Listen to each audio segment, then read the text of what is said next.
Hai guys, balik lagi di Uki Kelvin Official bersama saya tentunya Uki. Gimana kabar kalian? Mudah-mudahan kalian dalam keadaan sehat ya guys ya.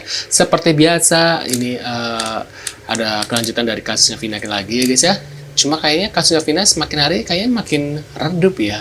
Makin pelan-pelan gitu ya, walaupun gak langsung dem gitu. Tapi pelan sedikit demi sedikit netizen sepertinya sudah mulai berkurang nih. Nah, sekarang pindahnya kemana nih? Netizen membahas kasus apa nih setelah ini ya guys ya? Apa yang dibahas gitu ya. Nah, kita lihat ya ada sebuah video, kita lihat, maaf guys, babelibet. Kita lihat videonya guys, baru kita reaksi bareng-bareng. Heboh kecurigaan bahwa Eki tidak tewas dalam kasus Vina Cirebon. Praktisi hukum bahkan sampai menyarankan untuk membongkar makam Eki demi mengungkap kebenaran dalam kasus Vina. Herwanto Nurmansyah mengatakan kecurigaan bahwa Eki sebenarnya tidak tewas sudah beredar di media sosial. Bermunculan lagi, apakah benar Eki anak Pak Rudiana menjadi korban 2016 lalu, kata Herwanto Nurmansyah. Kecurigaan tersebut bukan tanpa dasar.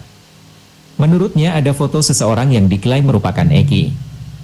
Foto tersebut kemudian dibandingkan dengan kondisi jenazah Eki pada tahun 2016 saat kasus Vina Cirebon. Dia menyoroti ciri fisik yakni kumis Eki. Perhatikan jenazah 2016 lalu Eki berkumis. Saya juga dikirimin gambar setelah saya lihat, oh iya kok ini berkumis ya. Sedangkan Eki anaknya Pak Rudiana itu tidak berkumis, kata Herwanto Nurmansyah. Kecurigaan Eki selamat juga diperkuat dengan tingkah Ibtu Rudiana. Betapa tidak, di tengah kisruh kasus Vina Ibtu Rudiana justru santai bermain badminton saat HUT Bayangkar di Polresta Cirebon. Apalagi beredar Rudiana main badminton.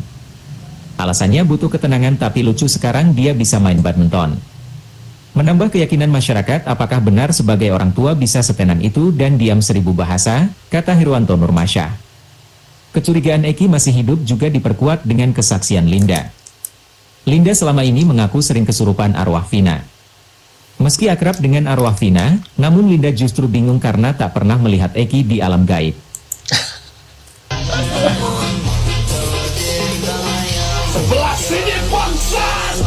Nah, ini ada bilang foto Eki yang asli yang jauh beda katanya dengan di TKP.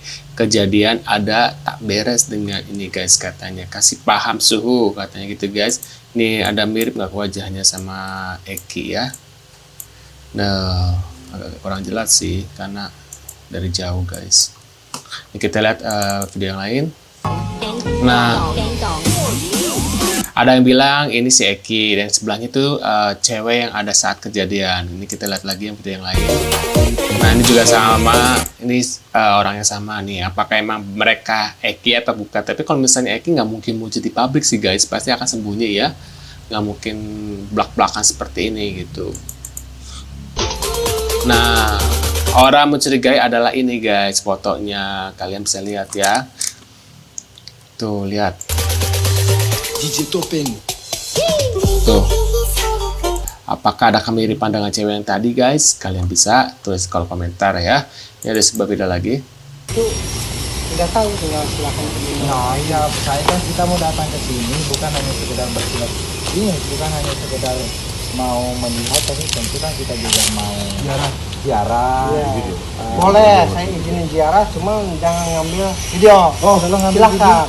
Wah, gimana guys? Ini bener gak videonya ya tentang makamnya Eki nggak boleh di foto atau video? Kenapa? Apakah karena sekarang banyak berita-berita bahwa makam Eki akan dibongkar gitu ya? Aku nggak tahu sih ya.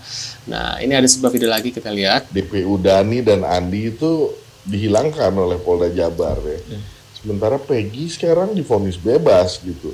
Terus masyarakat kan bertanya-tanya bang, jadi siapa sebenarnya pelakunya ini?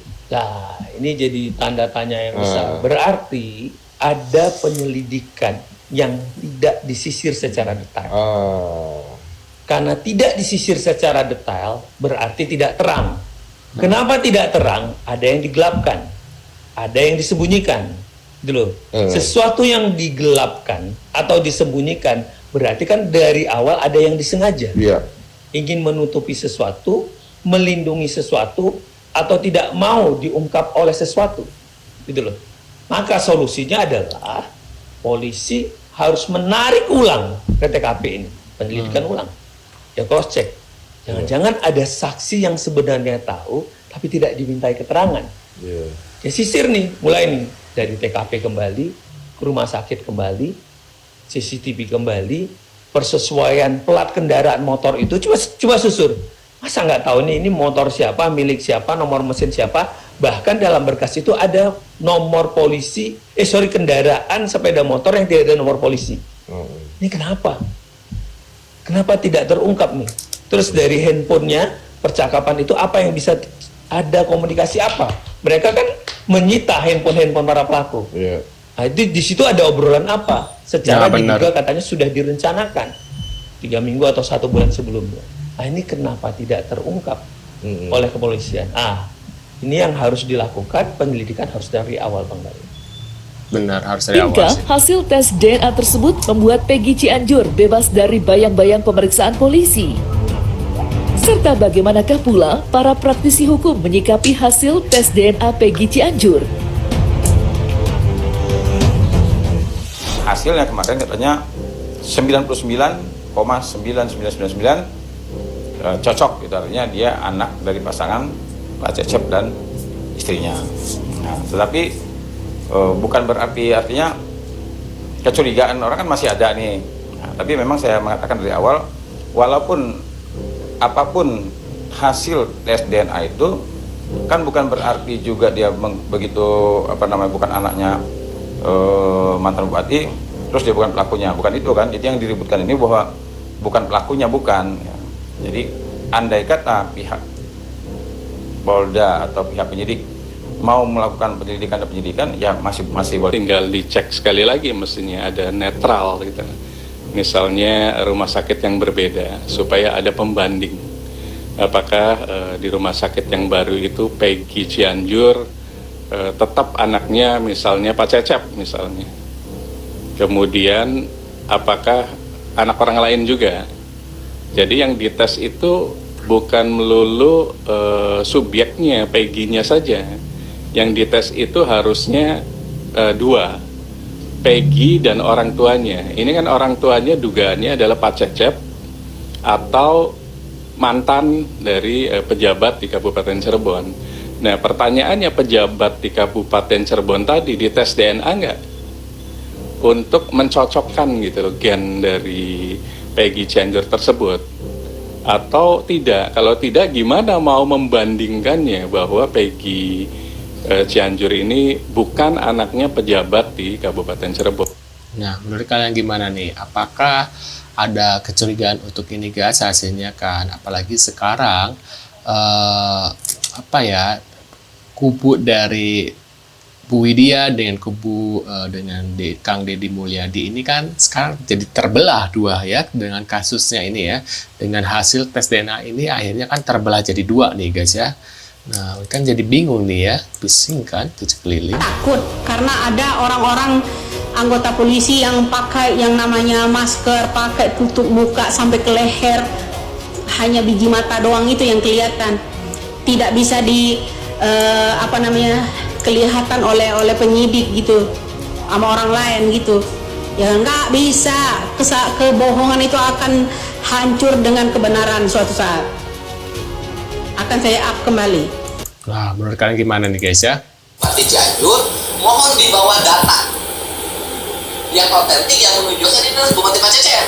Jadi kalau ini punya ibu, karena ibu Ayu di Cianjur, mana ibu Ayuna bawa ke saya?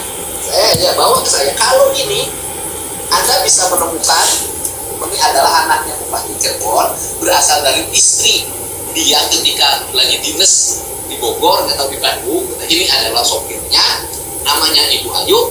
Anda bisa menunjukkan bahwa ini anaknya Ibu Ayu, saya kasih 300 juta. Wow, 300 juta guys. Nah, menurut kalian gimana nih? Tulis di kolom komentar seperti biasa. Dan jangan lupa bantu subscribe. Sampai jumpa di video selanjutnya. Oh ya, aku bagi-bagi hadiah buat kalian yang pengen. Kalau pengen, kalian komen aja di komunitas YouTube aku guys. See you guys.